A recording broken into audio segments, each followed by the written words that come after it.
دیر آمدم با کلبه ای خواب بر سرم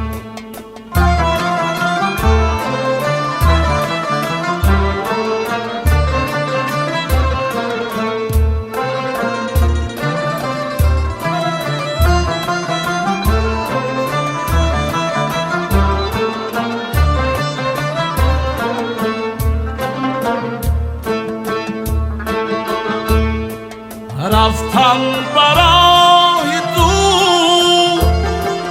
چون رودی ناصبور رفتم برای دور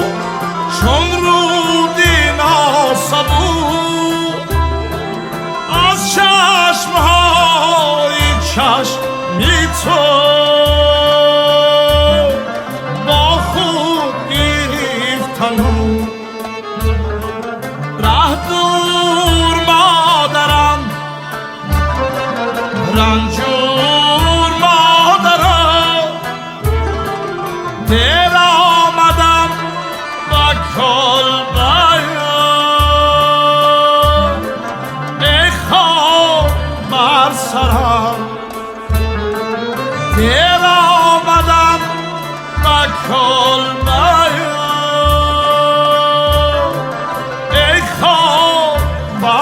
سرم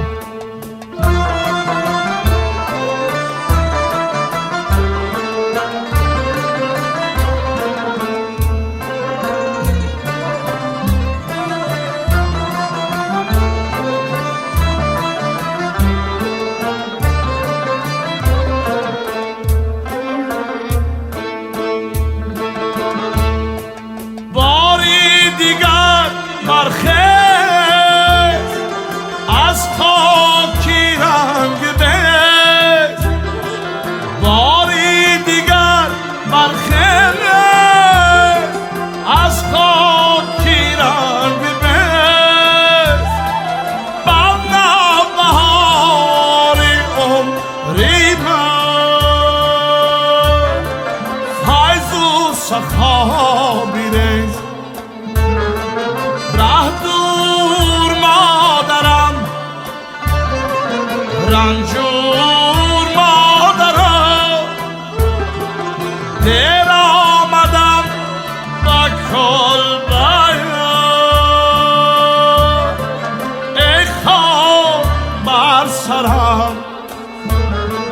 دیر آمدم